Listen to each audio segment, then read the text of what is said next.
പെരിയാറിലെ മത്സ്യക്കുരുതിയിൽ പ്രധാന വില്ലനായത് സൾഫൈഡ് തന്നെയെന്ന് കുഫോസിന്റെ അന്തിമ പഠന റിപ്പോർട്ട്.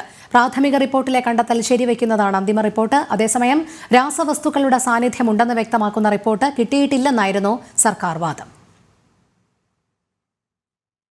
സൾഫൈഡ്, അമോണിയ എന്നീ രണ്ട് രാസവസ്തുക്കൾ പെട്ടെന്ന് ധാരാളമായി എത്തിയതാണ് പെരിയാറിലെ മത്സ്യക്കുരുതിക്ക് കാരണമെന്നാണ് കുഫോസിന്റെ അന്തിമ പഠന റിപ്പോർട്ട് വ്യക്തമാക്കുന്നത്. വെള്ളത്തിലെ ഓക്സിജൻ കുറയാനുള്ള ട്രിഗറായും രാസവസ്തുക്കളുടെ സാന്നിധ്യം പ്രവർത്തിച്ചു.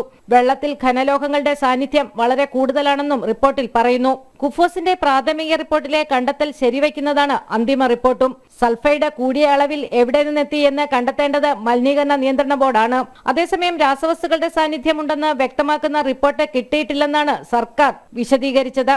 മുഖ്യമന്ത്രി യാഥാർത്ഥ്യങ്ങൾ മറച്ച് കണ്ണടച്ച് ഇരുട്ടാക്കുകയാണെന്നും യാഥാർത്ഥ്യങ്ങൾ വെളിച്ചത്ത് കൊണ്ടുവരാൻ സ്വതന്ത്ര ഏജൻസിയെ കൊണ്ട് അന്വേഷണം നടത്തി റിപ്പോർട്ട് പ്രസിദ്ധീകരിക്കണമെന്നും സേവ് പെരിയാർ ആക്ഷൻ കൌൺസിൽ ആവശ്യപ്പെട്ടിരുന്നു. മത്സ്യക്കുരുതിയെക്കുറിച്ച് പഠിച്ച കുഫോസിന്റെയും ഫിഷറീസ് ഡിപ്പാർട്ട്മെന്റിന്റെയും റിപ്പോർട്ടുകൾ പരിഗണിക്കാതെ മലിനീകരണ നിയന്ത്രണ ബോർഡിന്റെ യാഥാർത്ഥ്യത്തിന് നിരക്കാത്ത റിപ്പോർട്ട് മുഖ്യമന്ത്രി അനുകരിക്കുകയായിരുന്നുവെന്നും ആക്ഷൻ കൌൺസിൽ ആരോപിച്ചിരുന്നു. ഇതുവഴി ഫിഷറീസ് വകുപ്പ് ശുപാർശ ചെയ്ത നഷ്ടപരിഹാര തുക മത്സ്യകർഷകർക്ക് കൊടുക്കാതിരിക്കാനുള്ള ആസൂത്രണമാണ് നടന്നതെന്നും ആക്ഷൻ കൌൺസിൽ ആരോപിക്കുന്നു. ജനം, കൊച്ചി.